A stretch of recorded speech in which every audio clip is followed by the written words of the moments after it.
All right, today we're jumping into a pretty provocative theory from the book She Who Awakens. Now get this, it claims there's a direct, almost magical link between a woman's pleasure and our partner's bank account. Sounds wild, right? Well, let's break down exactly how this is supposed to work. So, this is the big question the book throws right at you. Can a woman's pleasure literally build a man's financial empire? I mean, it's a super bold claim, and it's really the foundation for everything we're about to unpack. So, how in the world does this work? Well, according to the author, it all kicks off with this invisible but incredibly powerful connection, a link between what she calls the pelvis and the purse.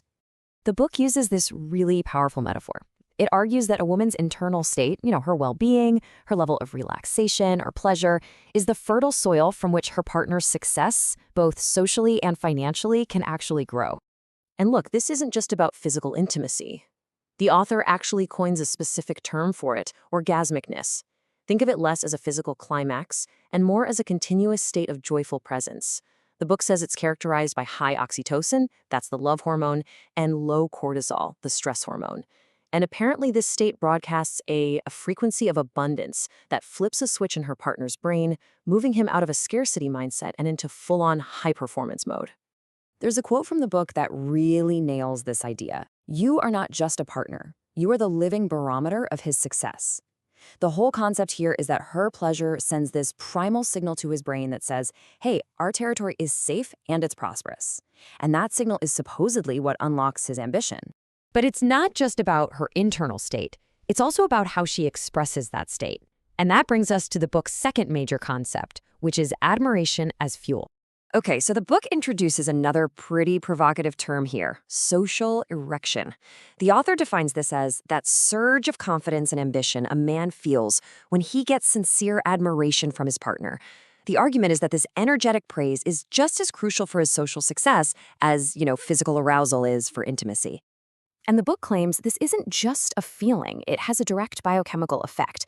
So when a woman looks at her partner with genuine awe, it supposedly triggers a surge of testosterone and dopamine in his system. And this chemical cocktail is what's said to increase his tolerance for risk and just the sheer scale of his thinking. So all of this leads to a really powerful choice that the book claims a woman has in her relationship. Is she going to be the muse or is she going to be the critic? So the book really paints two very different pictures here. You've got the critic on one hand, the one who habitually points out flaws, whose nagging puts him in a threat response and just shuts down his potential. But then you have the muse. The muse focuses on what could be, celebrates the small wins, and is the keeper of the vision. And according to the authors, she is the one who opens up what's called his money channel. Okay, but what happens when things go wrong, during a financial loss or a big professional failure? The book argues this is actually where a woman has the most influence. It calls this power in a crisis. This is a really crucial point in the whole theory. When a man hits what the book calls a 0 point, the advice is to totally resist the urge to panic or criticize.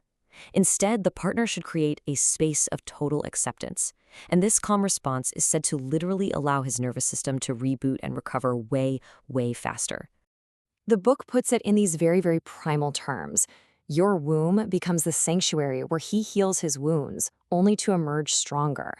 The idea is that her calm, warm, and available presence, especially during a crisis, is the real key to his rapid recovery and renewed sense of determination. So I know this all might sound very theoretical, but the book does offer a really practical application. It's a practice it calls the ritual of recognition. It's laid out as a 3-step practice. First, there's the silent support, just looking at him and from your core sending a mental yes and a feeling of warmth. Second, verbalizing the hero, actually saying out loud a specific thing he did that made you feel safe or provided for. And third, the anchor of safety, using simple physical touch, like placing a hand on his chest to ground him during stressful moments. And there's this final quote from the book that kind of ties this whole philosophy together. A man does not conquer the world to be alone. He conquers it to bring the spoils back to the woman who believed in him before the world did. It really frames the entire dynamic as this continuous loop of belief and reward.